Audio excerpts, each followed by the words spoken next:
are live. We are live. I don't know whether anyone's in the chat yet. I restarted the video about 5 times, waiting for someone to join the chat. That's just sod's law.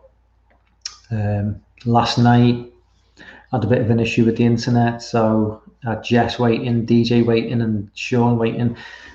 Apollo, thank you. In the chat, I don't know if you were here last night, Apollo. This was meant to go out last night.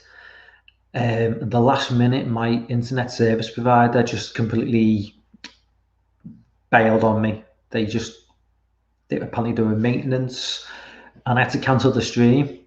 And I went on my phone, went into the live chat, and there was Sean and DJ and Jess, and I had to just say apologize. I did put a tweet out at the last minute explaining that I couldn't do the stream, but I think Sean's not on Twitter.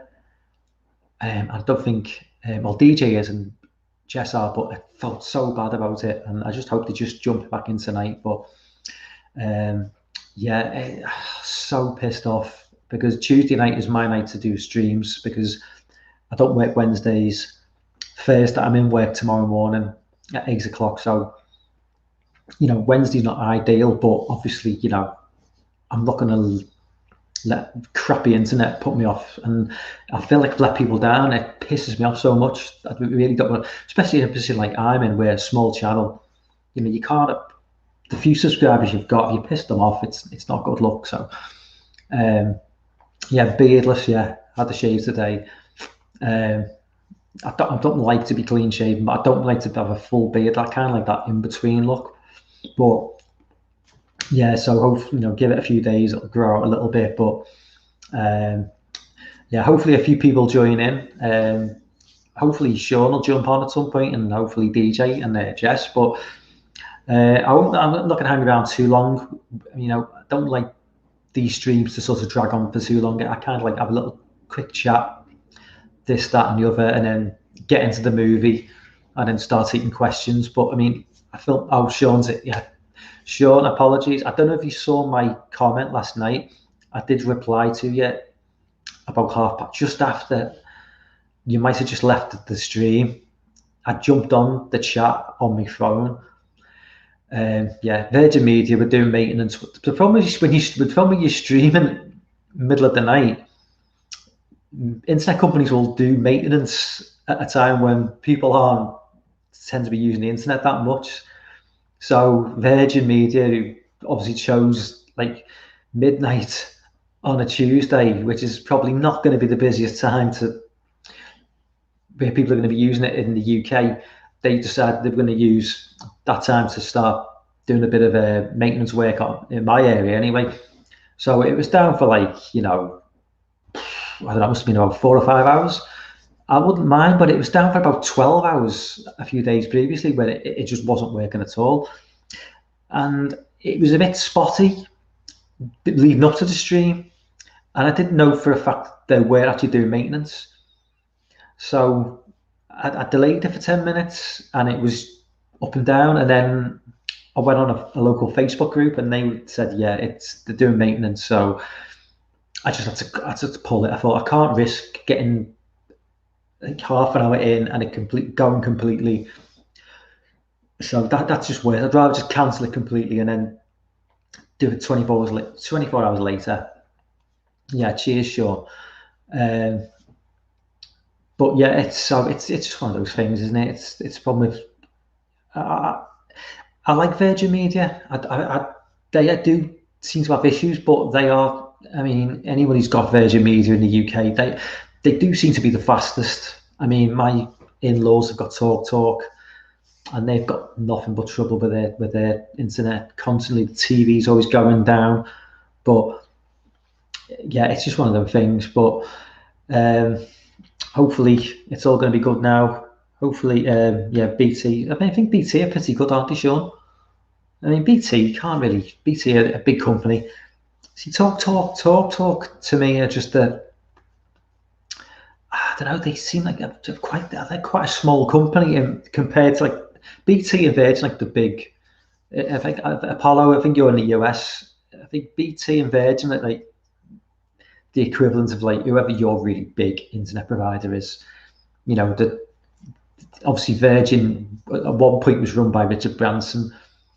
He's got nothing to do with Virgin, the internet Virgin now. I think he sold it, but it's a big deal in the UK. So, but it's just one of those things.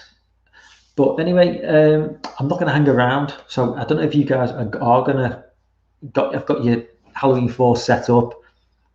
I'm just watching it on YouTube again. I've got the Halloween franchise. I've got all my Halloweens are on DVD. I think I've got the original on Blu-ray, but it's all away in the loft. So I haven't got anywhere. I'd love to be able to, you know, have a massive Blu-ray DVD collection in the living room, just, you know, on display. Like all the people in the community, like, you know, Piz and, you know, everybody, you know, Jonathan. They've all got like these crazy collections, and I just haven't got the room for that. It's just the way it is. Being in the UK, you know, we don't have big houses here. We just can't do it. Not where I live anyway. But it's just one of those things. So yeah, I just put it on YouTube, and I just rent it, or I just, you know, do what I have to do. But I'm going to set it up now. So if you guys are going to watch along, literally I'm at 000 and I'm about to press play. I'll count down from 10. 10, 9, 8, 7, 6, 5, 4, 3, 2, 1, play. Hello, Captain Halloween. I've literally just pressed play on Halloween 4. So if you want to watch along, the timestamp is 005, 5 seconds in. Mustafa Akkad has just come up on the screen. And yeah, it is one of the greatest. It's probably, after the original Halloween, this is probably the best intro to a Halloween film. It does nail that fall feel. I think the entire film set in Utah. I'll just be listening. That's fine, man. I mean, to be honest with you, I spend most of my time in the chat, so I barely see the film. But this is the best. Yeah, the entire film is filmed in Utah. But I mean, I've no knowledge of the United States in terms of like specific. You know, I know my geography is pretty good for an Englishman. You know, I know roughly where most of the states are in relation to other states. But I'm guessing Utah is in the Midwest, kind of round is it like round Wyoming? Ohio way, is it? Or I could be wrong, but it really does nail that it does feel like it certainly nails that fall look, or autumn look, as we say in the UK. And obviously we get the opening scene with the ambulance. Obviously Michael, 10 years now, 10 years locked away.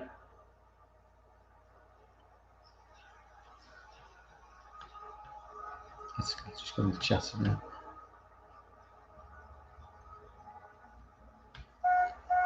Michael's on this one. No. Yeah, it's called a loft, Apollo. Now I don't know if you know. I've a loft. It means the same thing in America. A loft is basically like, what do you call the room above the house where you just keep all junk? You call it a cell? Is a cellar downstairs? It's like the opposite of a cellar. So yeah, we have a room above the house, and it's just, but there's no lighting. I had to get a torch and go up there, and it's, yeah, you can't store anything. You can't display it because no one's going to see it, and that's the problem. If you can have a big DVD Blu-ray collection for, you know, all the steel books, you want people to be able to see. You want to show it off, but you can't show it off in a loft because nobody ever gets to see it. Attic. Okay, attic, yeah. Yeah, so we call it a loft, although some people might call it an attic.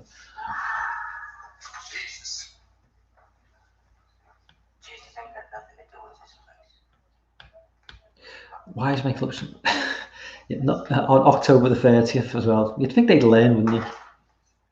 Going to transfer 10 years to the day when he escaped from the previous lunatic asylum.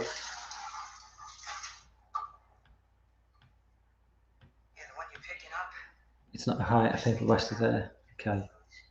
You've got to understand there, Captain Halloween, the US compared to the UK is such a massive country.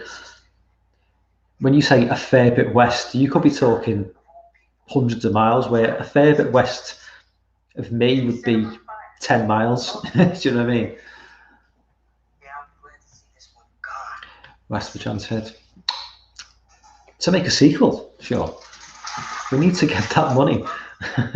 You would never release them, would you?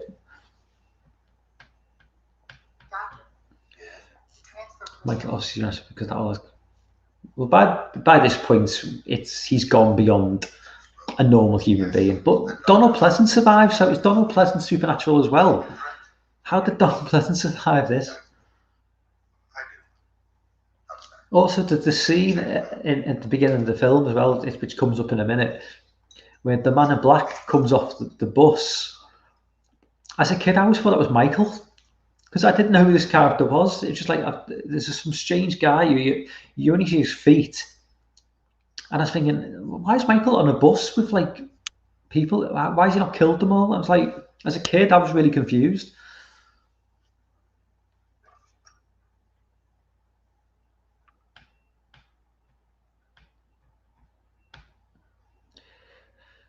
He died in a lunacy. I'd assume Dr. Lunacy jumped out and didn't know he was the one else. There was a scene written that Tuesday night and leave the film from the room. I didn't know that, I don't think. Myers gone. My hope is that he'll either transfer, retire, or die. Is the doctor at the beginning, is that Harris from Police Academy? Because it looks like him. You know, the really douchey guy in Police Academy, it looks like him. I've never even noticed that before.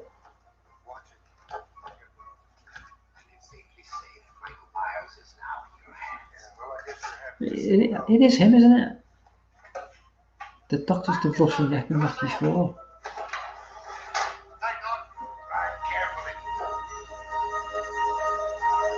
It just looks like Harris from Police Academy to me, but there's a few doctors though, so unless there's a different doctor.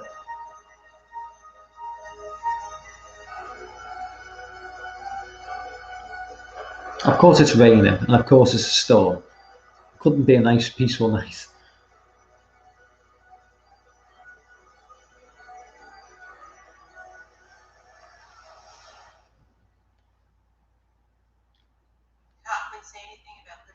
I don't. Why is his face completely bandaged? Mentions Jamie, and he clenches his fists again. It's G.W. Bailey. He does look like him though. He has got a look of him. And Michael's just going to go to town now. Fingers through the eyeballs. Well, no, through the skull, I should say. And it's the introduction of Daniel Harris. She looked so innocent here, then she became, you know, not so innocent. Well, she grew up basically. So I always feel really bad. Does anybody else feel like later on when you have a thing for Daniel Harris, you always think, I can't because I know her best for being a kid. It's like, it's one, even though she's the same age as me, she's like 44, but because you know her best for being a kid in Halloween 4, you almost feel bad, like thinking, oh yeah, she's pretty hot, like, you know what I mean? When Rich and Jamie in a car, there was Lindsay driving. I don't think so.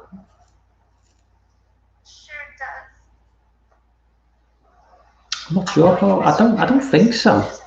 But I mean, when it comes to Halloween 4, you know, I'm not the biggest expert on Halloween 4. I mean, when I watch Halloween 1, every scene is just, I remember every single scene so well. Halloween 4, I mean, I've not seen this film for 10 years probably.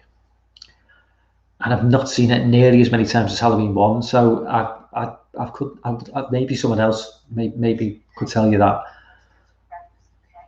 but I would maybe say I'd probably say no.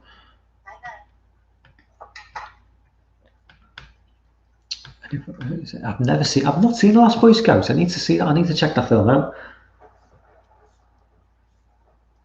I did watch Black Widow today. Yeah, Black Widow. It's not great. It's really not.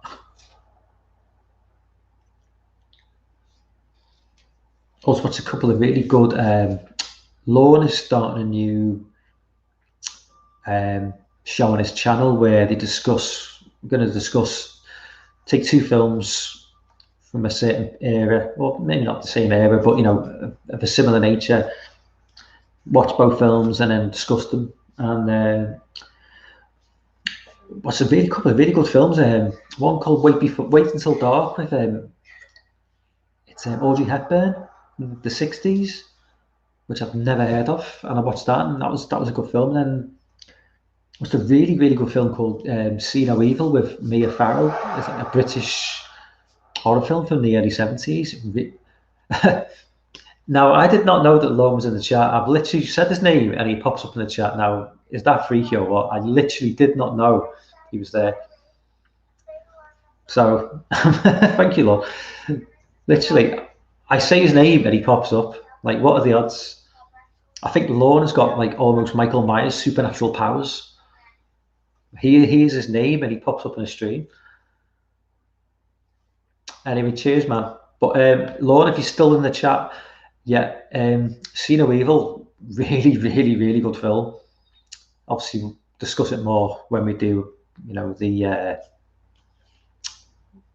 show you're going to host. But I mean, so I won't explain too much now, because what's the point? I can do that in the show. But yeah, I mean, I'll Wait Until Dark was a good movie, but See No Evil's really, really good.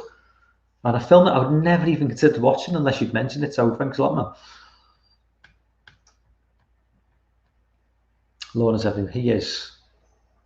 And I really like this video at the what was the con they went to? Was it in Louisiana? Where was it? It was really good to see all some of the guys, all meeting up. And I will say Corey is a giant of a man. My God, he's taller than Piz. He's like 6'5". I mean, I know he's tall, but when you see it when you see it in photographs,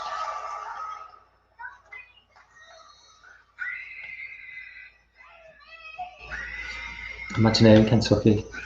Kentucky. Oh well, that's near Piz then, isn't it? No wonder Piz was there. A lot of those guys are from, I say that area, but it's probably closer to them than it is to you, Lorne. I mean, I imagine you had a fair drive coming down from Jersey, but yeah, it was a great, really good video. Nice to see you guys all meet up, and it's good to see you all together rather than just in boxes on a computer monitor. But yeah, See No Evil, great film. That must not be getting much work because she's just nice, Cassie.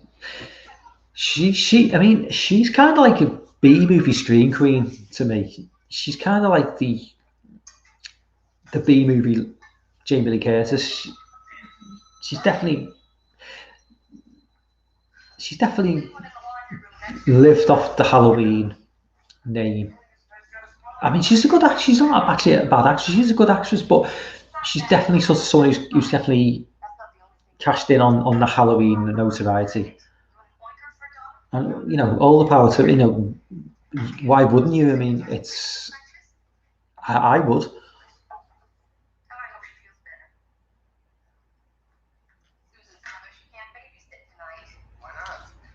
At least in this one we can appreciate Rachel not getting killed. The biggest mistake the Halloween franchise made.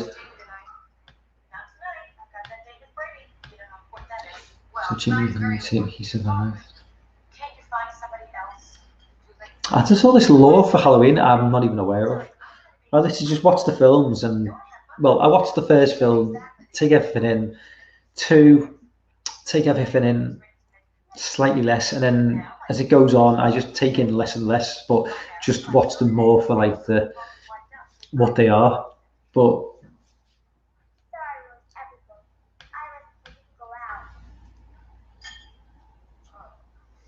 this is Halloween. This is what I like about these Halloween films. It's very much, it's suburban. It's just like middle class. It's just a million miles away from Zombies' vision of Haddonfield, which was just, I don't know who that was appealing to. I really don't. I'm going to be doing 5. Well, 5 next week. Assuming everything goes to plan, and real life stuff is getting away. It's going to be. I've been doing 1 a week. I did 1. There was a gap because I had family problems. 2, 3, 4 tonight. 5 next week. Then 6. H2O. Probably Resurrection now. I'm not going to be doing a live stream for Resurrection. I don't want to watch that film again. I will do Halloween 2018, but I'm going to wait till October. I'm going to wait, and I'm going to do that a week before, because I've only seen 2018 twice. So it's a good chance to watch it back with you guys and then go to the cinema and watch the new film. And I think the buzz is going to be for that. Jess is in the chat. There, I think. Yeah, Jess, apologies. I think you saw my tweet probably. Apologies for last night. Internet went down. So, yeah, that's why we scheduled. But, yeah, it is a bitch. Back to, so Captain, definitely doing 5, definitely doing 6, definitely doing H2O. Resurrection now, probably not. I'm going to do 2018, as I say, in October before Kills drops. After H2O in the chat, Friday, I don't know if to start doing random films on a Tuesday night or start going through the Friday the 13th franchise. So I'm a bit predictable in that way. But would you rather me do Friday the 13th or start to pick some random horror films? Because I wouldn't mind doing some random stuff, but I really would want to get into the Friday the 13th franchise as well, because there's a chance to rewatch them as well. Yeah. So you guys let me know in the comments what you prefer. Can't be just doing something much longer praise. Does Jess not like Elm Street remake? I think is that a sarcastic comment, Sean?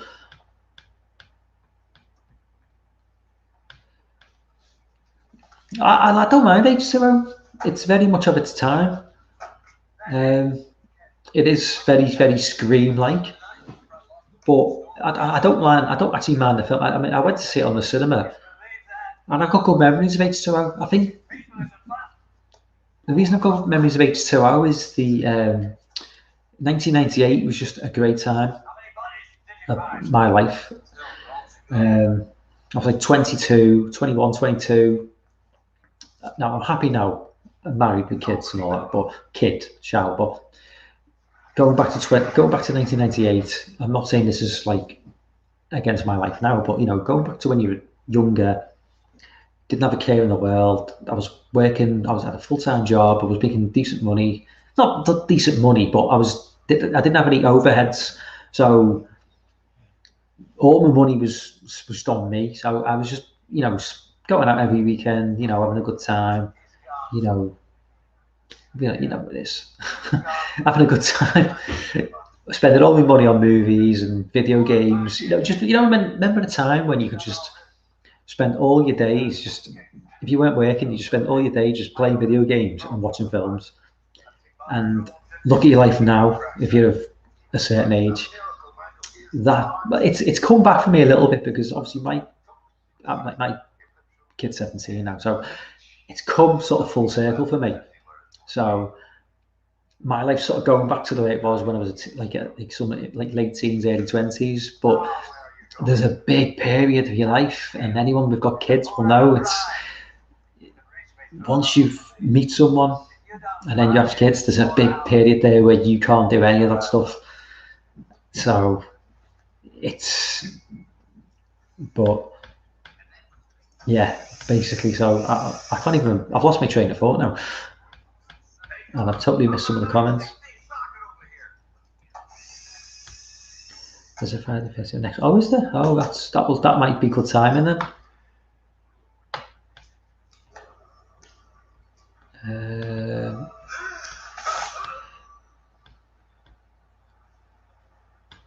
So I'm guessing it's not Jess's favourite of the franchise then. I don't think that's anybody's favourite of the franchise. I'll do on you, Jess. Sean, you're never ever going to appear on a live stream. There's more chance of Al appearing on another live stream than you appearing on a live stream. In fact, if I put put a link out for this stream, what if he jump on? I better not risk it. We're going to do Nightmare on Elm Street next one. Yeah, that's the thing about doing live streams as well. It's live stream comedies. I mean, didn't somebody just do one of the Halloween? One of the big sort of like, might have been one of the Nightmare ones. Anyway, yeah, I think did Jay do it?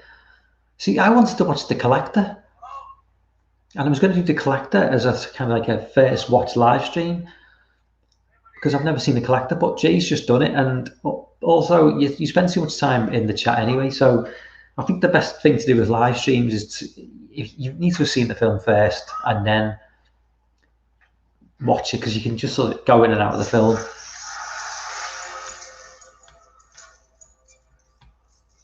I wish it called The Death Make Wise and being the last one of the original series.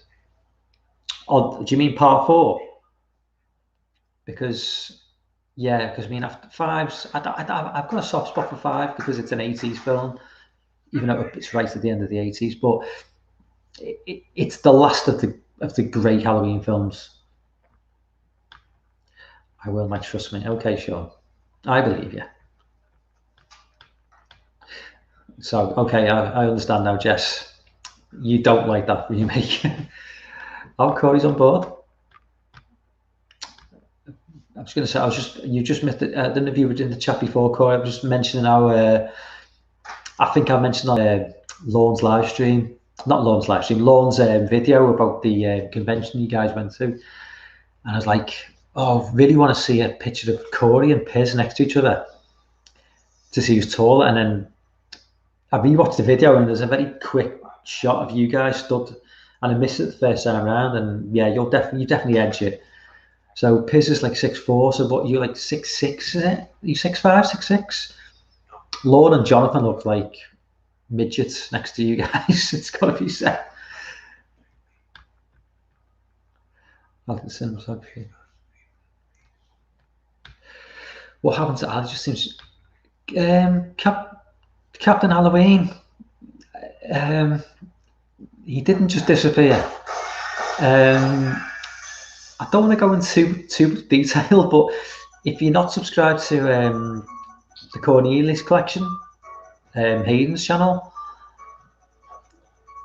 subscribe to the Cornelius Collection, Hayden, and then you'd have to try and sift through some of his live streams, and you'll understand that Al didn't just disappear. He kind of, well, and he reappeared recently as well. Jay is doing all in the collection tonight. Yeah, he did. I know he did The Collector. I think he did The Collector a couple of weeks ago. I'd check in, but it's just going to be too late for me, Jess. I mean, I'm in work at 8 o'clock in the morning. It's now 25 to 1 in the morning. So if he's still going in the morning, I'll check in just before I go to work.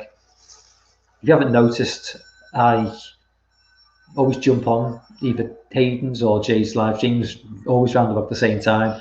I'm there for like 10 minutes, and then I have to go to work, and then I'll try and jump on. Like, if I've got like a few spare 5 minutes, I'll try and log into the comments, but it's just a nightmare. And I work 6 days a week, so Long story. Yeah, sure. Yeah, it's a long story.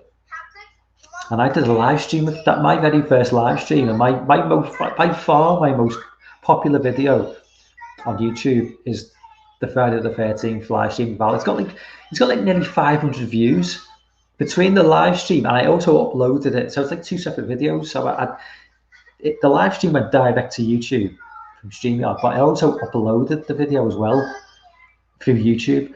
So between those two videos, it's got like 500 views, which is far and away the most popular video. My next most popular video's got like 90 views. He probably thinks that's because of I put his name in the title as well. So in his head, he probably thinks it's all down to him, but I'd like to think it's down to it's Friday the 13th in the title. It's definitely Michael Myers. Well, the death of the decent masks of Michael Myers, because the masks in that film are atrocious. 6'5". It's impressive. I mean, I suppose when you're like that tall, Corey, I mean, I've seen people who are like 6'5" and obviously working. I work like, you know, like a sort of like Walmart type supermarket. You're surrounded by people all day. And when you see somebody who's like 6'5", very rarely do they walk around. Do they walk past anyone who's taller than them? So I suppose when you're like around and if somebody's taller than you, is there like a little like look of acknowledgement? You know, like if I'm walking around day to day, I don't just acknowledge people. Why would I? But if you're like 6'5", if you're walking along the street or you're walking in the shop and like somebody's like looking down on you, do you kind of like go like a little like look of like, you're big, like, oh, okay, you okay, man? You know, it's like, yeah, we're big. It's like, I imagine it's like there's like this almost like a sort of not a club of tall people, but there's like a sort of unwritten rule that when you're really, really tall, you kind of like, there's like a little nod of acknowledgement to like other really, really tall people. Because I remember being in work, but I'm totally going off on one now. And I was in work at one time, and there was a guy who's like, guy who works in our place. He doesn't work there now. He was 6'7". He was a huge guy. And we have a rep. We have a rep. You know, like reps who come in from like don't work for the store, but he's a Coca-Cola rep, so he comes in and he makes sure that the Coca-Cola is always full, and you know, it's the display looks great and all that. And he was 7 foot, and the guy is 6. I was stood there in like the warehouse, and there's the guy like who works in who used to work in our warehouse. He's like, this is a guy who's 6'7". I'm like here, the guy's up here, and then another guy, and I'm just like, you know, just a look of bemusement on my face. I'm just like, are these even the same species as me? It's like, these people aren't even human beings. It's like, this is ridiculous. So I suppose it's just so freaky. When you see someone who's that tall, it's almost like you can't believe that they're even the same species as you. Don't mean you. I mean, 6'5" is normal. I'm talking like when someone's 7 foot, that's just so bizarre. It's like you see, if you see someone who's 7 foot tall, there's a chance you'll never ever see someone that tall again the rest of your life. So it's just so. Back to the chat. I'm trying to. I'm barely watching the film. I'm trying to keep up with the chat. And I'm going off on about Corey's height and then talking people who's 7 foot tall. Damn it, my yacht needs to get on your time. Sorry. Yeah, I know, Corey, I do. I'd move to America in a shot if I could, but America would never take me. I don't know where I'd move to as well, because I'm never going to move to fucking California, that's for sure. Because California is just a fucked up mess of a place. And I think I'd like to, you know, New York's probably messed up as well. I'd probably have to move somewhere, you know, somewhere where they're a bit based, you know, not woke. I ain't moving to no woke state. Fuck that shit. And Black Widow is woke as fuck. I'm just going to say it now.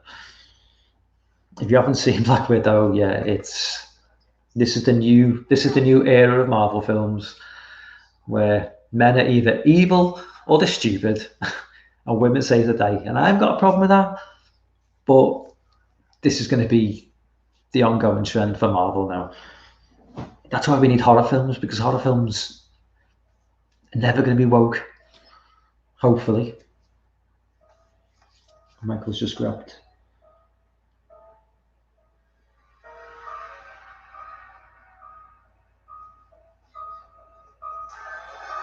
Jamie's dreaming again.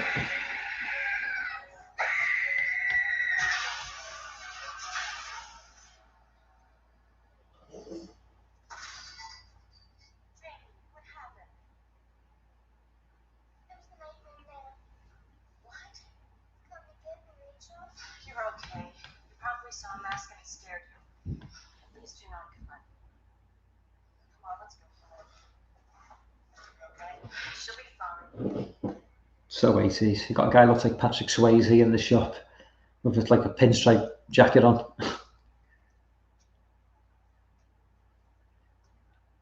Pleasance is just a mess in this film. He's just a down and out. He looks like a hobo.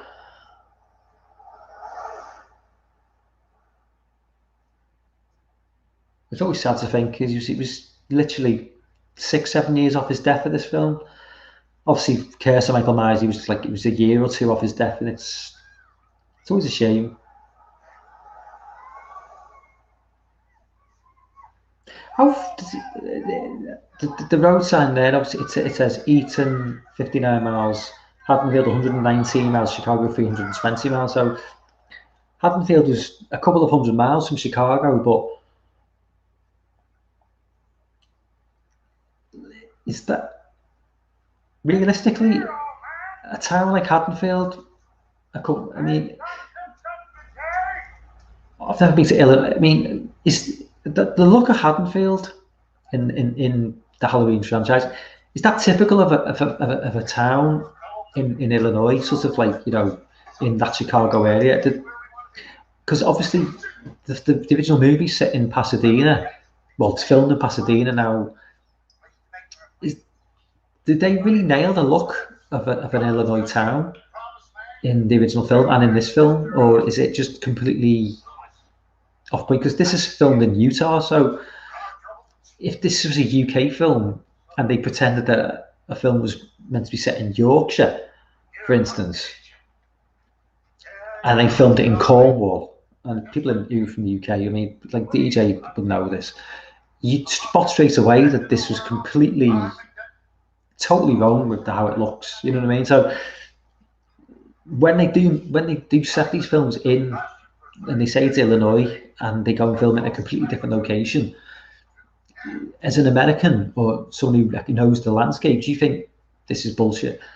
And I always use the example of a film which is so obviously not of its place, even I can tell, is Jason Takes Manhattan, where the original Friday the 13th was set in now. I don't think they ever specifically state New Jersey, do they? But by part 8, they're filming in like Canada, and Camp Crystal Lake is just this enormous.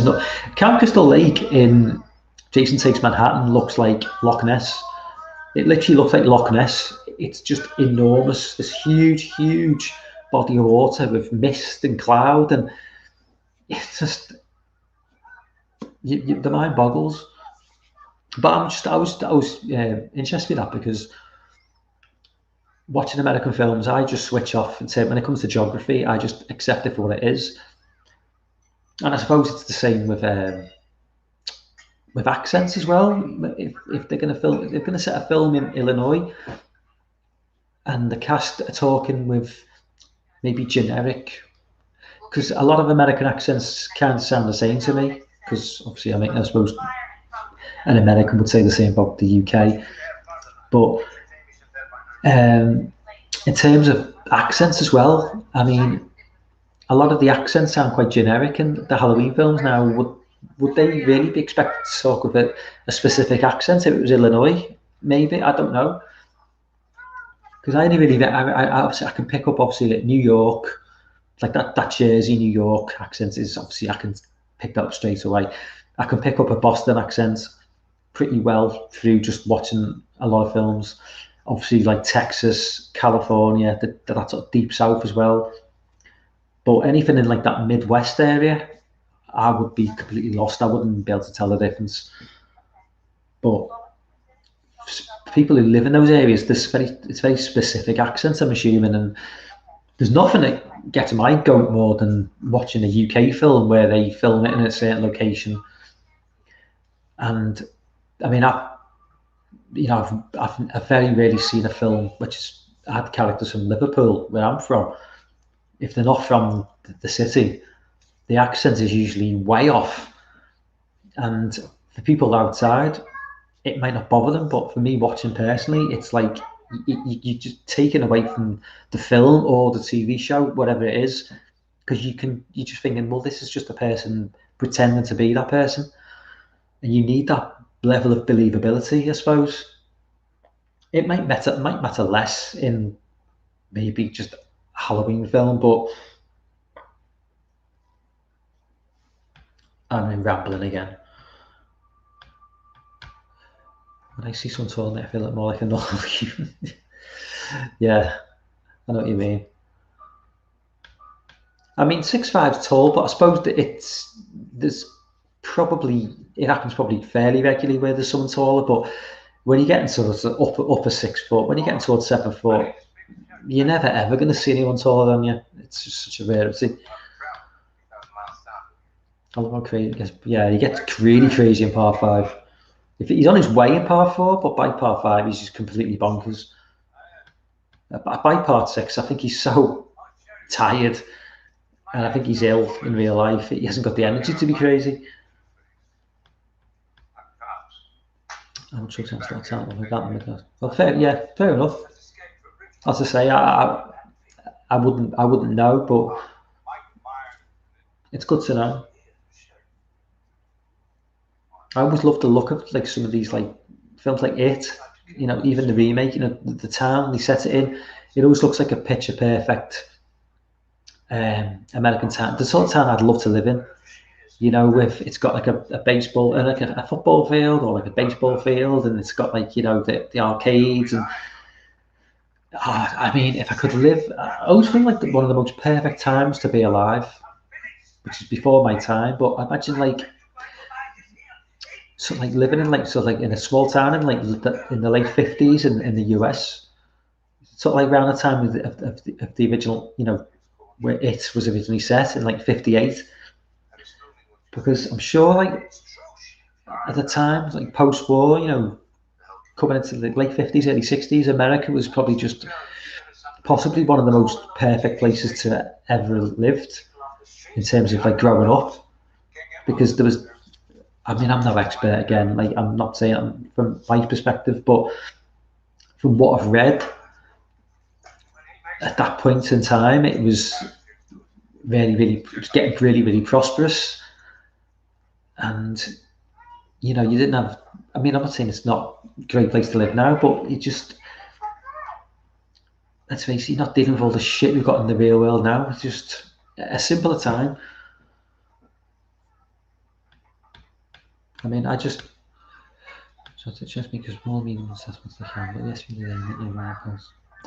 Yeah, that's the point I was going to make about filming in the UK. If you try to set somewhere based in Yorkshire in the UK, for instance, but they pretended it was in like Cornwall.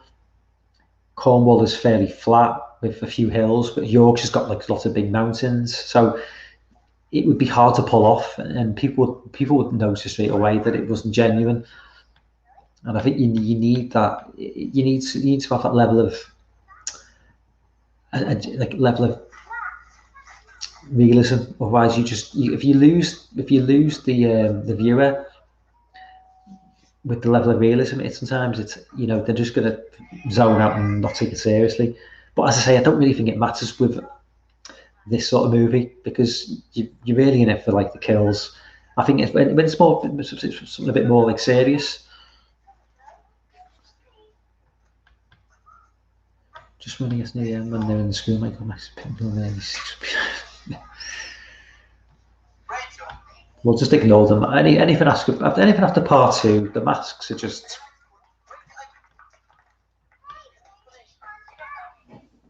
Going back to social media, I mean, I know I'm barely watching the film, but I kind of just jumping out the film, but talking about, like, you know, growing up in the 50s and 60s, you know, anything growing up at any era before now was probably a godsend, because the way, I mean, this is kind of related to horror films, and, you know, even extreme horror films. I'm not a big fan of torture porn. I don't like torture porn films. You know, Hostel's kind of like my limit. I don't really like Hostel either. I prefer more stuff like, you know, Halloween, Friday the 13th, more like there's bits of gore. Maybe it's even newer stuff, like even like Fear Street is quite gory, but it's quite tongue in cheek. The really sort of grim, dark, like torture porn stuff, I'm not a big fan of. But we're in an age now where people are sharing stuff on Snapchat and WhatsApp, which is, you know, literally real death, and it's really, really disturbing. And you can't even compare that to like anything you've seen on. I mean, I've seen clips of a Serbian film, and I've not seen the whole film. Don't really want to, and other like really, really extreme stuff. But, you know, there was literally the other day, like yesterday, it was going all over WhatsApp in the UK. Guy was stabbed to death like a couple of days ago, and the following day, he was on. The guy basically live streamed on Snapchat, and it went all around WhatsApp, and, like, you know, thousands of people have seen this video. It's like a 2-minute video. A guy getting, like, literally stabbed to death, and it's just there for people to watch. And it's like, how to say, like, even an extreme gore movie compared to this stuff? It's just so it's just sick times we live in, really. Is the fact that people are live streaming murders on Facebook, on Snapchat. It's not good.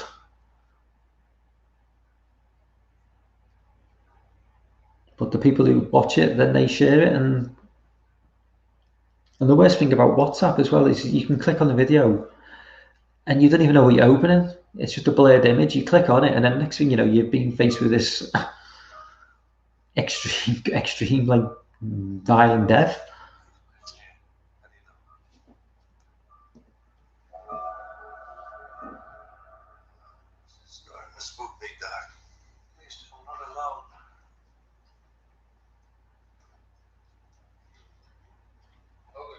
Stay here in case the family gets left. Hurry up, Ben.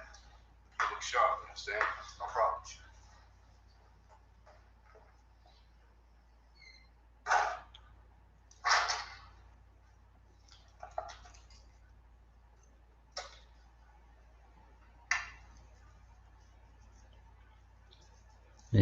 Look, again, it's the death of Bucky now. For some, you know what? I thought this was the part 5. No trespass. What are you, deaf? Try that Halloween. Yeah, it's a terrible mask. All right. I'm on the telephone to the police right now. Don't you You can see how he's going to be killed as well. Just you look at the setup. It's so obvious how he's going to be killed. He does like really. There's quite a very good variety of deaths in this film. Electrocution, stabbings. Towards the end, the guy gets killed with a gun, but not shot. He gets impaled with a gun. I seem to remember.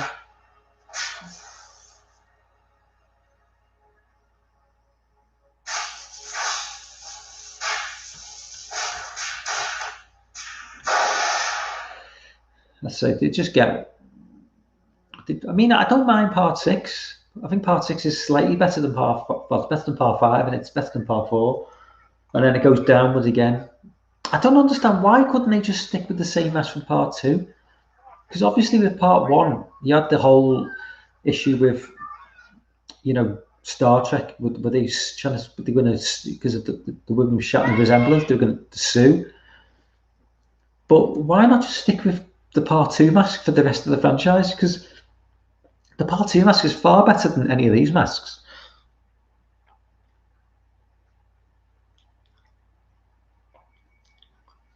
I like people.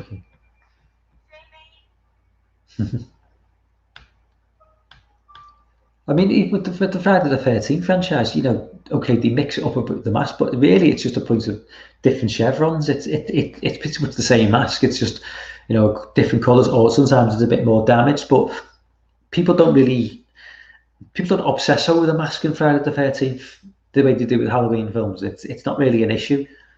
People obsess more with the Friday the 13th franchise. People, I think, obsess more over the actual Jason, who's better, rather than the mask. I think with the Halloween franchise, people argue more over the mask rather than who played Michael, because there isn't really a kind of. I think most people, when it comes to Michael, okay, most people say Nick Castle and Dick Warlock, but I don't think people really sort of rag on the later Michaels. It really, apart from maybe the guy in is it H2O? I think I think he was too small. Or maybe, I don't know, maybe it's more than one man played in an H2O, but there's a certain scene where his body language is just all wrong. It doesn't feel like Michael. Coupled with a bad mask as well, it didn't work. Rachel's just trying to escape now.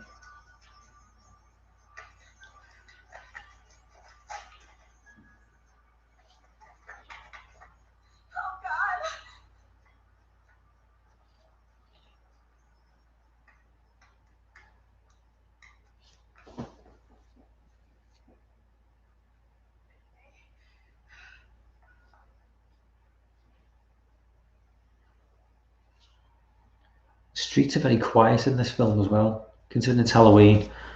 There's no kids about. Although there weren't that many in the original Halloween, you know, you see a couple of kids, but you don't really see much.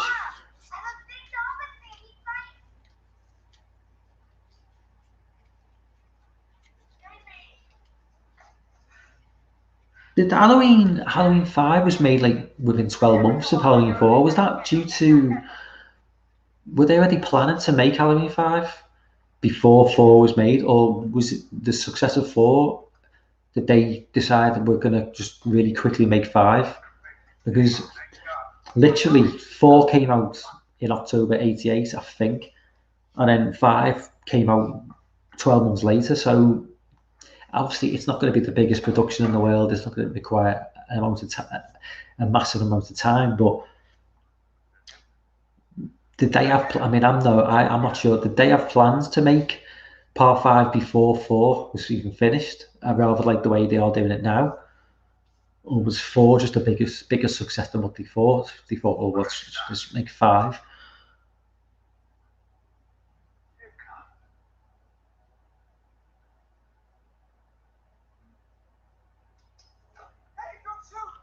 Using the old Ben Stramer trick there. Everybody's got a Michael Myers mask on. Where would they make these Michael Myers masks, by the way? Because you've got a guy who's like murdered. Well, by the end of Part 2, he's murdered some 15 people maybe, with a very notorious mask. But they're still continuing to make these masks. It's of a bad taste, isn't it?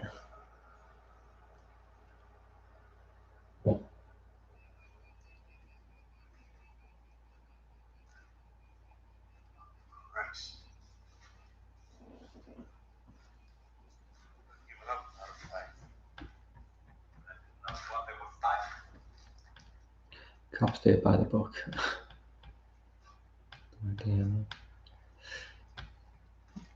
I suppose I'm not sure what sort of money it did take Halloween for, but I'll check on Wikipedia. But my guess is they probably just knock Part 5 out in the space of about 7 months. But then, yeah, it was the 80s. This was the era of Dynasty in Dallas, so probably.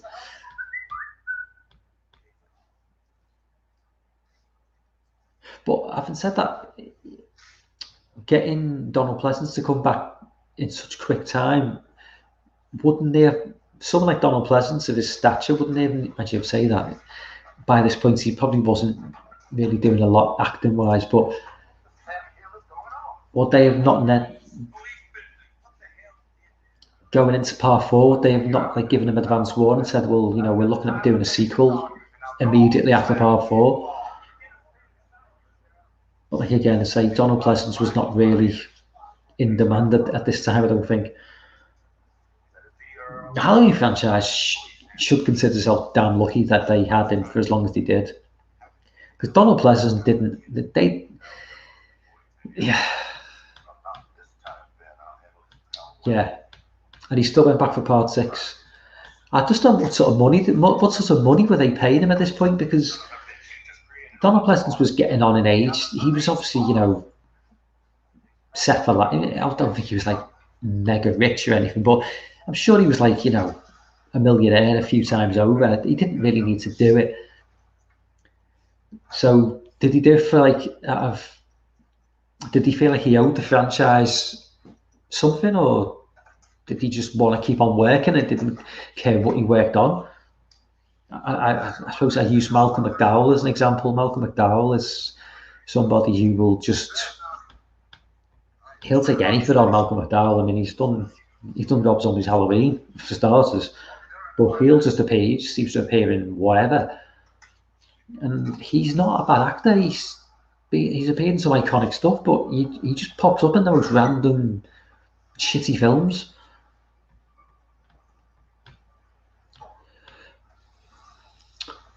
Yeah, I mean, the time between 95 and 98, there was a shift, wasn't it? Like when Scream came out, it just completely altered the landscape and everything changed. The whole look of slasher films changed. You know, it became a lot more cosmetic, I suppose you could say. A lot of emphasis was placed on looks, not just of the actors, but of the style of the filming, the cinematography. And I don't think it would have. It did sort of change overnight, and people have tried to dismiss the importance of Scream. I would never dismiss the importance of Scream. I think Scream is the most important, one of the 3 most important horror films ever made, along with Halloween and possibly Friday the 13th, or Halloween, or the original Halloween. In terms of the influence, how many films it influenced, Scream is right up there. Even down to the movie posters. You look at the movie posters from before '96, before Scream. After Scream, every movie poster for like 4 years, if it was a slasher film, was even not just slasher films, exactly the same. You know, front and center, the main cast all staring directly at the camera. That all started from Scream. So you can't understate the importance of that film. I'd love to see the countries in Lewis and can't. Yeah.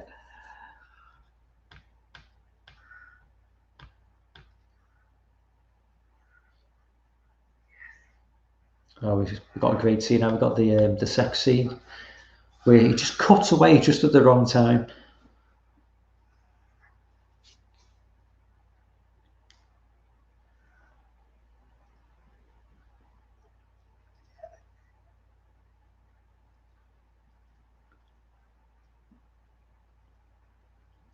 Tiny focused on the film at this point.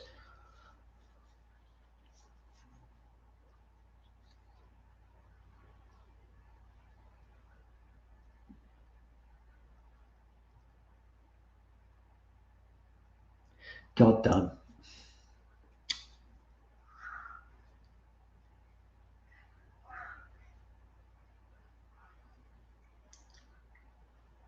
She's damn fine looking woman.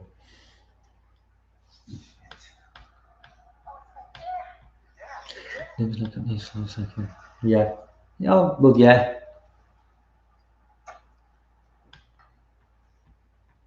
Obviously, I mean, Billy was definitely obviously influenced by Halloween.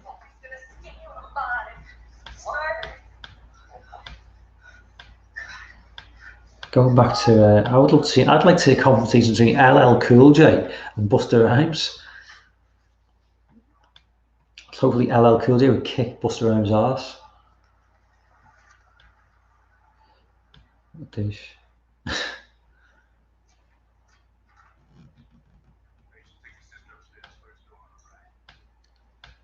He gets it though, doesn't he? Was it a gun to the face he gets? I can't remember. It's coming up in a minute anyway.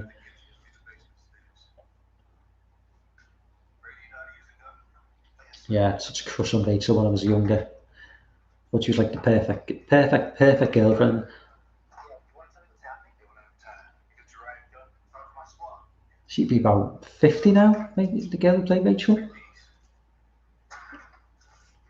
Ellie Cornell, is it?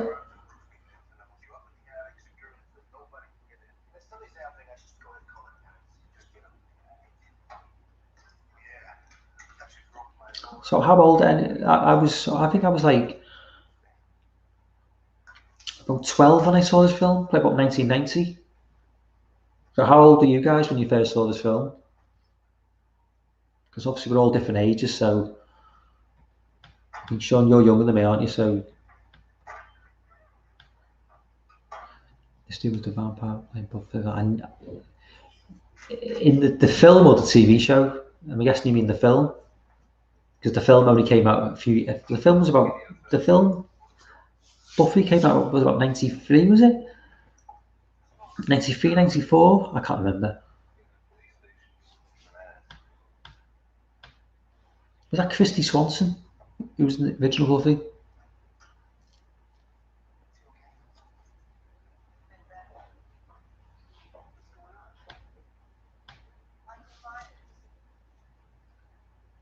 Was the girl was it Christy Swanson who was she in Ferris Bueller's Day Off?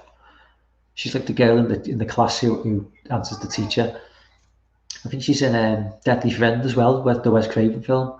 Gorgeous woman.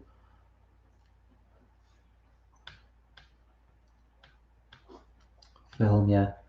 So it was Christy Swanson, wasn't it?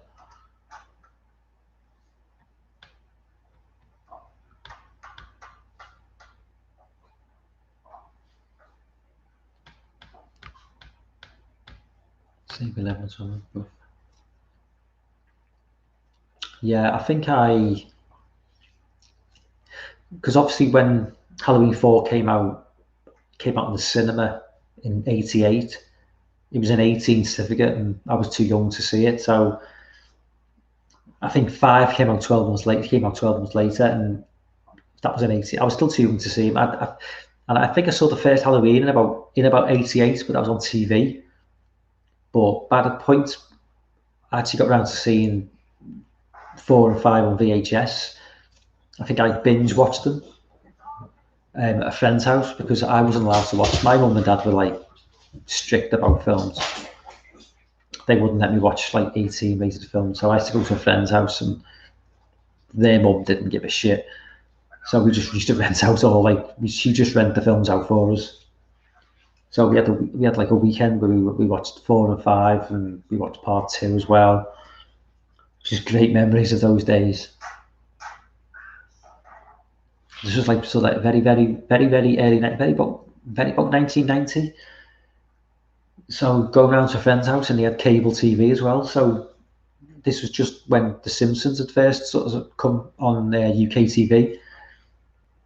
So you go round to a friend's house and you'd be watching The Simpsons, and we watched WWF as well. And then top the night off, we're watching like horror films. Brilliant times. Going to VHS store as well. You know, going to this is way before Blockbuster became a thing in the UK. So all the rental stores were all independents. You know, there was no chains. So each rental store was different. They'd all have different section of films. But yeah, just going looking at the artwork in those movies, just anything to draw you in at that point. You know, the artwork was always incredible because if the film wasn't particularly good, if the artwork was good, you'd rent it anyway. Those days are long gone, sadly.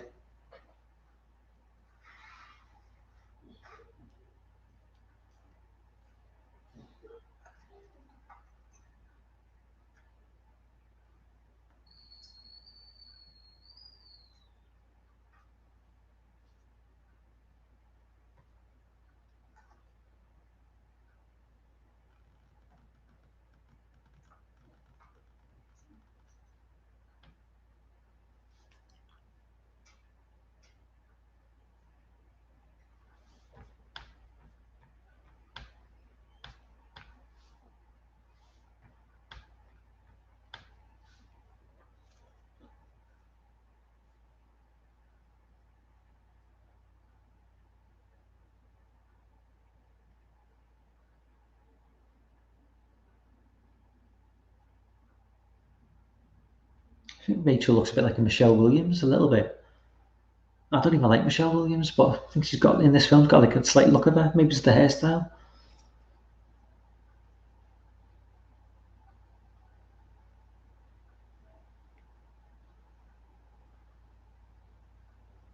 Everything all right?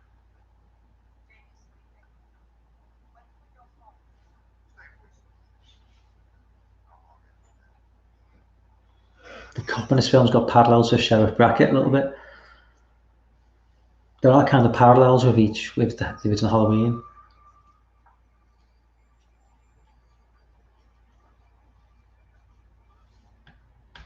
Yeah, she is. I don't like Michelle Williams. I think she's really annoying, but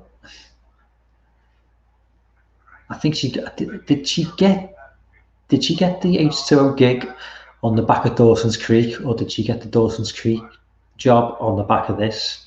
I can't remember if Dawson's Creek came before this, or whether this came before Dawson's Creek. But at this point in time in the late 90s, people,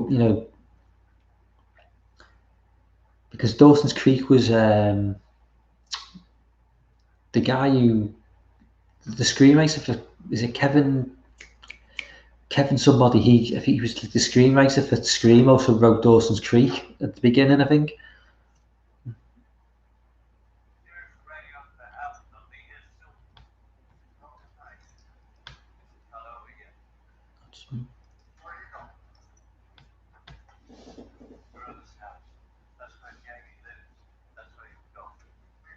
That's a movie I wouldn't mind doing a live commentary to. I know what he did last summer. It's been a long time since I've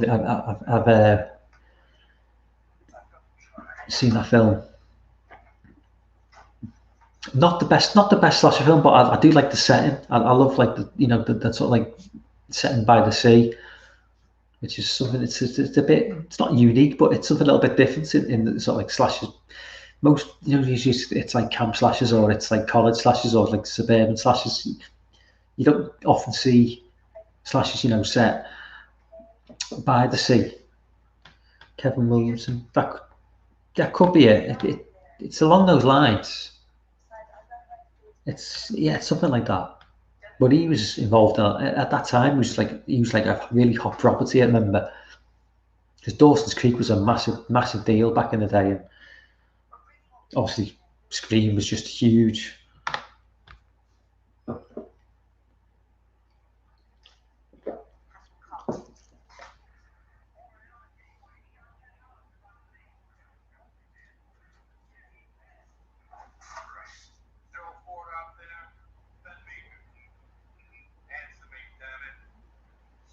I'm just wondering when we'll get a final script, well, a new script. We've not had anything. Have we had any sort of Scream 5 trailer yet? We haven't. There's been nothing, has there? If it's dropping in January, then at some point we're surely going to get like some sort of teaser trailer or some like artwork or something.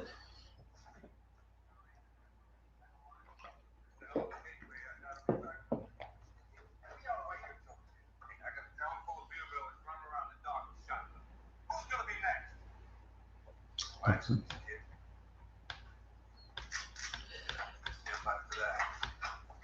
Not quite sure with COVID if that alters anything, but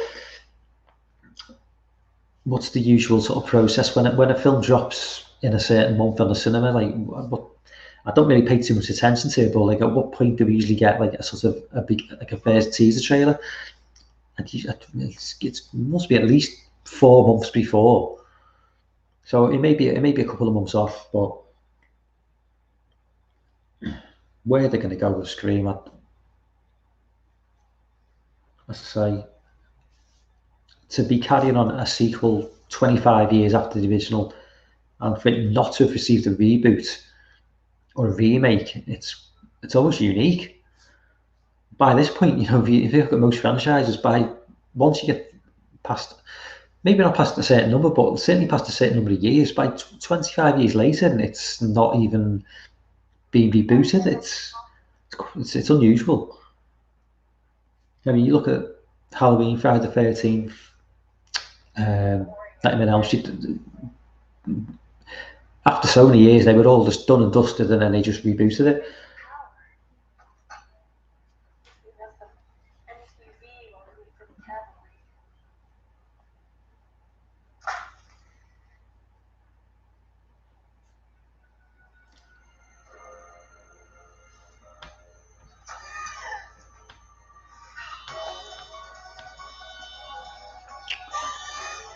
I think in all likelihood they're going to have to kill off maybe Dewey or Gale, or make one of them the killers, because I don't really honestly see how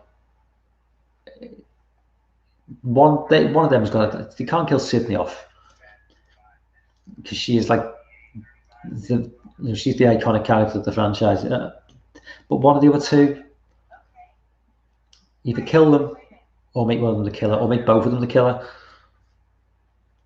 And I've said this, like I said before, it's either that or you just go full meta, which they're not going to do, in which you have to bring back all the old characters.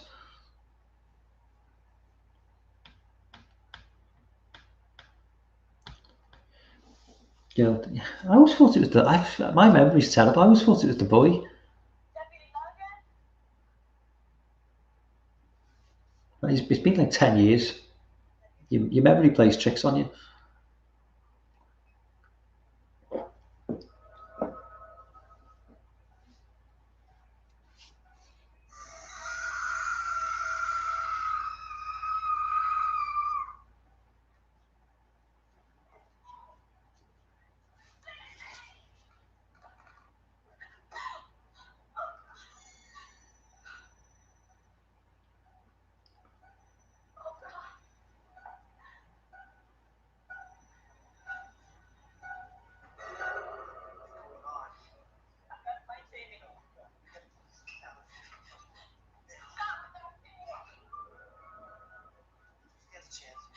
They always do this in Hollywood. All of a sudden, the bodies just turn up, and then they realise they're in shit street. It's very common trope.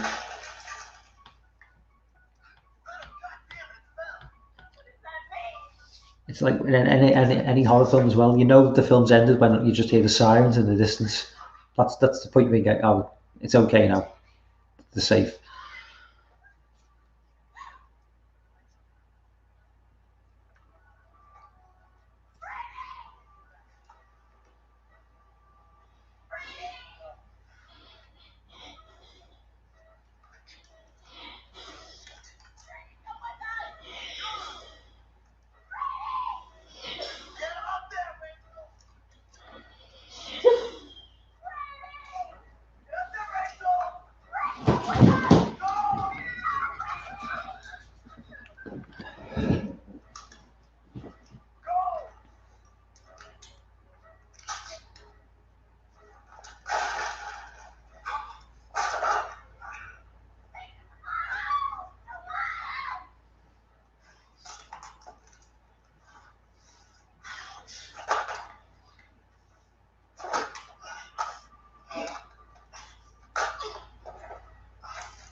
At this point, Michael is a lot bigger than part one. As you can, it's really clear to see in this.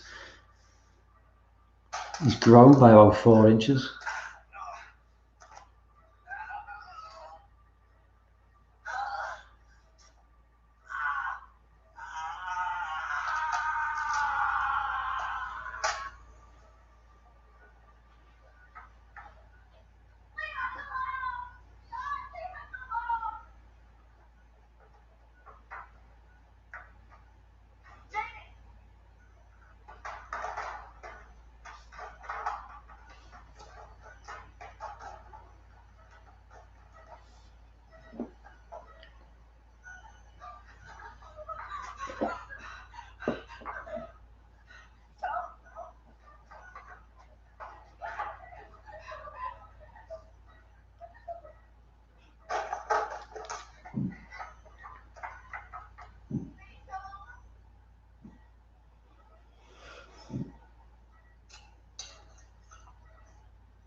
one part of part 5 I'm looking forward to is the scene where she calls Michael uncle and he takes his mask off. It's been a long time since I've seen that film.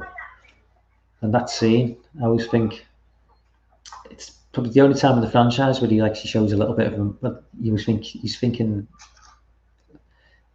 like he's almost like human. He almost reaches his human side, and then he quickly switches back.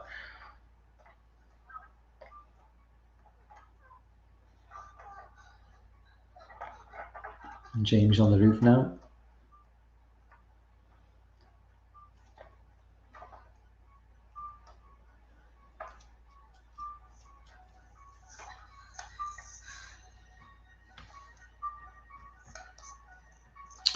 I'm hoping you'll join us next week though, Sean. Because just wallow in the banality of part 5. It's good for comedy value anyway. I do like the beginning of part 5. Just, because he goes back to the end of part 4 and he's shooting into that hole, and then he gets found by the hobo, and the hobo looks after him for like 12 months, and then Michael just gets up and kills him. Just like,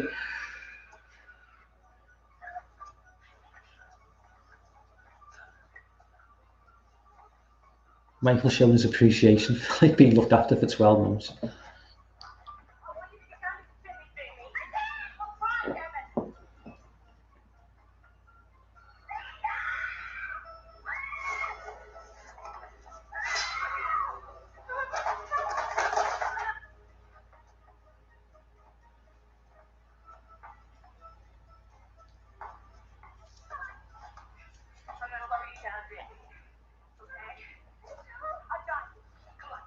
I think the part 4 mask, it does kind of look like it's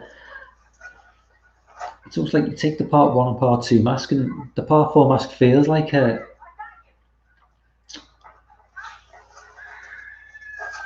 trying to think, it is almost like a straight to DVD version of the original. No, it's just like that. It's just a cheaper version. Everything about it looks cheaper. Like it's had less money spent on it. It looks too clean as well. They look quite weathered, not weathered. It just looks too. Again, it looks too clean. I can't put my finger on why it's so bad. It lacked character. It even the part 1 and part 2 masks, they are like a blank slate, which is what makes them so effective. But with part 4, it's like there's nothing there. It's just too much of a blank slate. It just looks.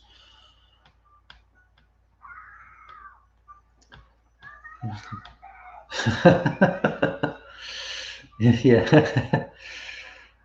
Imagine if this had been the modern day, he would have been taking selfies with an unconscious Michael.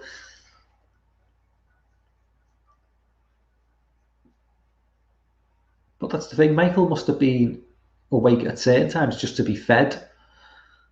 But obviously he was just too out of it to make any sort of like attack him.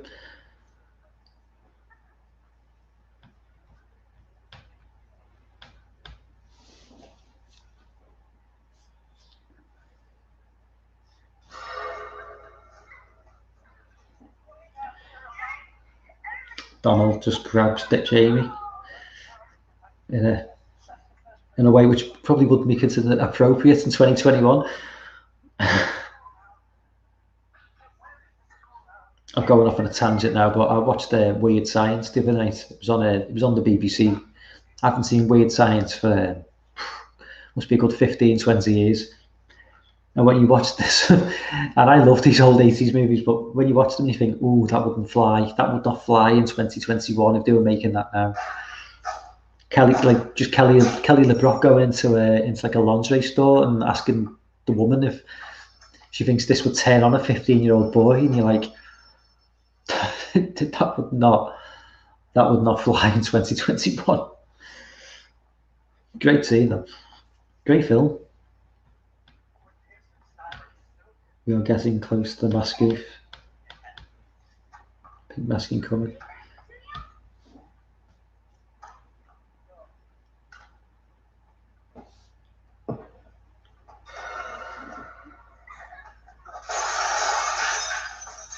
Is that the scene, Sean, when he puts it through the window?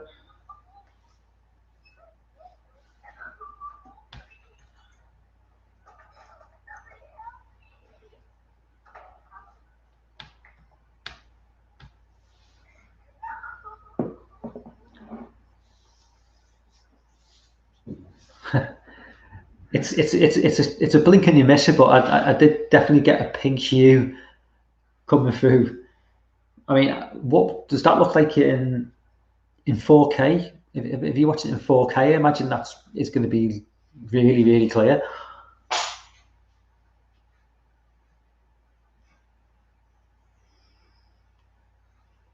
I think I mentioned this last week as well. The 4K, new Halloween 4K covers. Bad.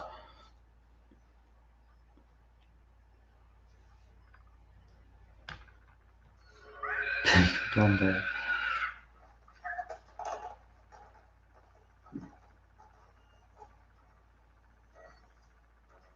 was all the rage back in the 80s, though, you know.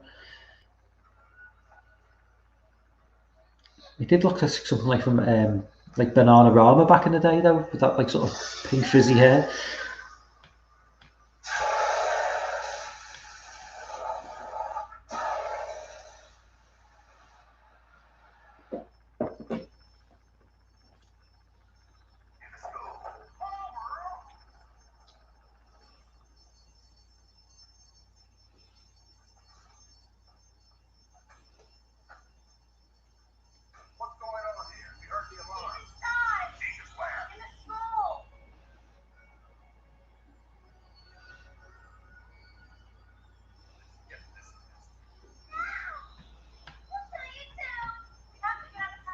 Hopefully.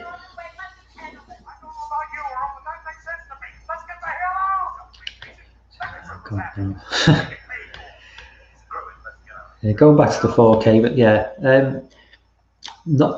Part 3 is probably the least offensive cover because it hasn't got Michael on the cover, but that's not great. But the Part 2 cover, the mask looks really strange, and the Part 5, I mean, he's got the scythe. Is it the scythe? Is it called a scythe? The big massive thing used to cut corn. Maybe the size is right for it, but it just looks so odd in relation to his body. It's just so big and like unwieldy. It just looks ridiculous. And I know he used it in the film, but why give him that on the cover? It just looks odd. Just give him a knife or something. It just, I say that the steelbooks that came out a couple of years ago with the John Carpenter steelbooks were just, the covers were amazing. The artwork was so good. And whoever employed the artwork for this is just, and I thought Screen Factory were like, you know, pretty on point with most of their stuff. Just coming to the climax now. All of a sudden, there's like 20 police cars. I don't know where they were before.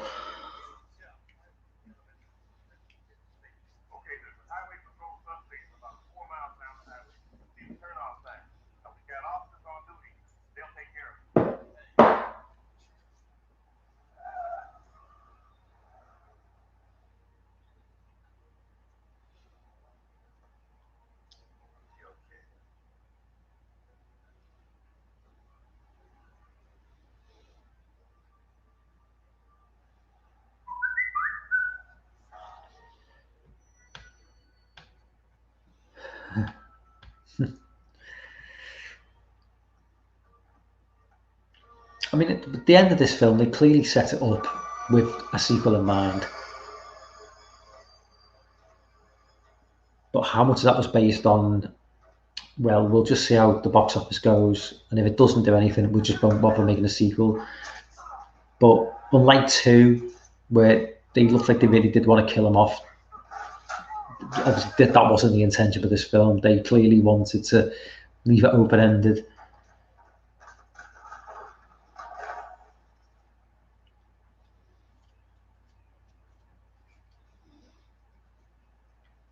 I'm just interested to see how they're going to go with the end of Halloween Ends. I mean, surely they're going to have some sort of definitive ending for that film, because if you're going to have a trilogy that people invested in, I think a lot of people are going to feel a bit cheated if it just ends with Michael possibly escaping. And plus the fact that Michael by this point is going to be like 65, you can't be carrying on that.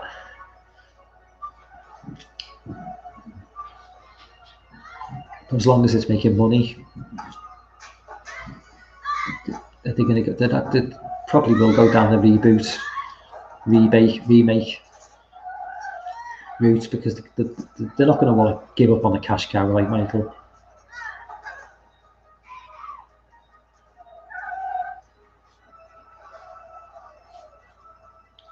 Yeah, no, Michael on top of the car.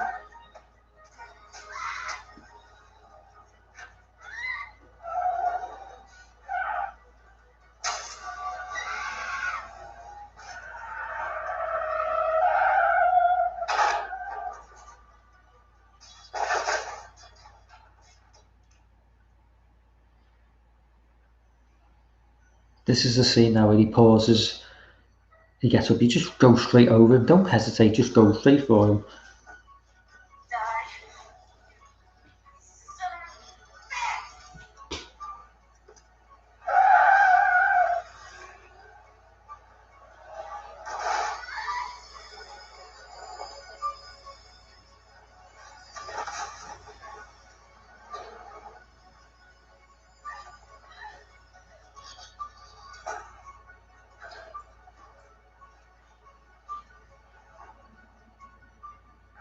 But she rolls down the hill. Why did she do that?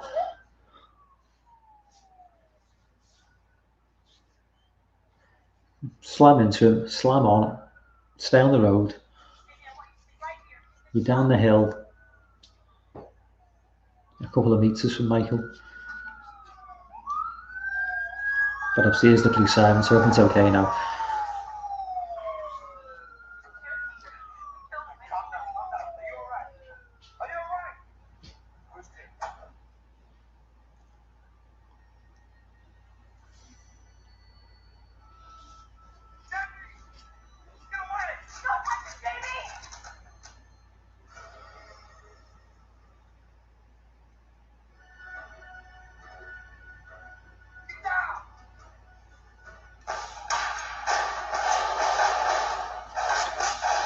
This reminds me of the scene in Predator where they shoot the Predator in the jungle.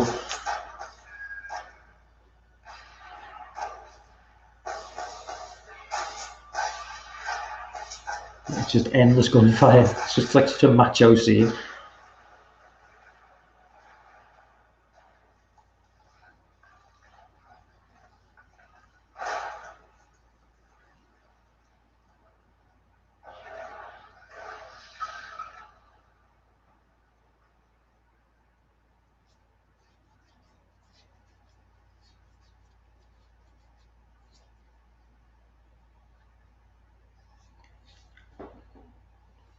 I suppose that having said that, at the end of this film with Jamie holding the knife at the end,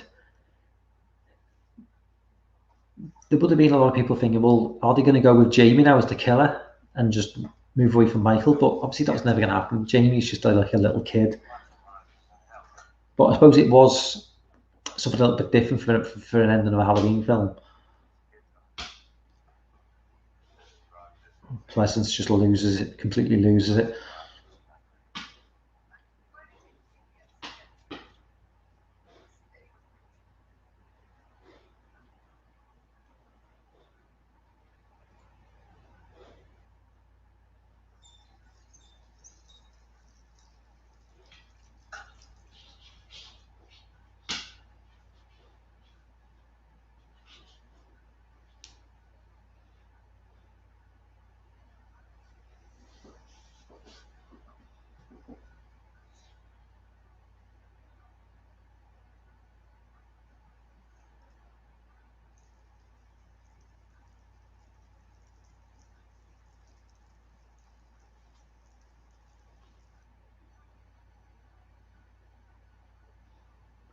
Obviously, like, very reminiscent of Halloween 1 now.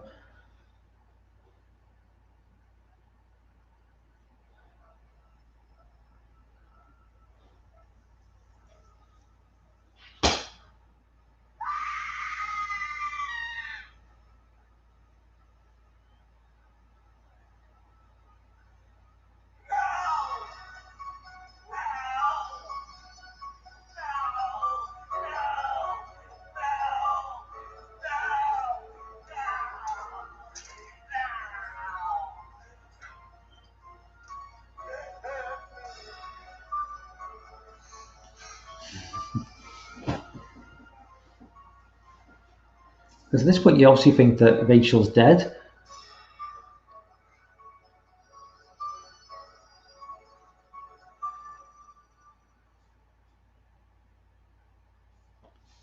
Anyway, that was the end of Halloween 4, The Return of Michael Myers. Jamie was trying to shoot the kid. Well, it's not the first time. I mean, Ben Shane was probably technically a child, and he tried to kill him as well. But so yeah, that was the end of Halloween 4. Next week, Halloween Part 5, which is obviously going to be a tougher watch than this one. Hopefully, the chat will keep it entertaining enough that I don't have to spend too much time watching it. I'm gonna have a live stream Friday night, midnight. Going to be talking about. I can probably just put a link in the chat as well Friday night if anyone wants to jump on. Going to be talking about Black Widow. Probably talking about the Conjuring universe. Got a few things to say about that. I want to talk about the Purge franchise as well, because the new Purge film is dropping, I think, in a week or two. So I wouldn't mind talking about that. And I also wanted to do a little bit about some of the big horror YouTubers, not like the ones we know. I mean, I'm talking like the sorts of horror YouTubers who kind of like big up everything that gets released. I always get a little bit skeptical of some of these big horror YouTubers who just like big up everything that comes out, and thinking, are they making money off certain companies, because they just like, they don't seem to like dislike anything.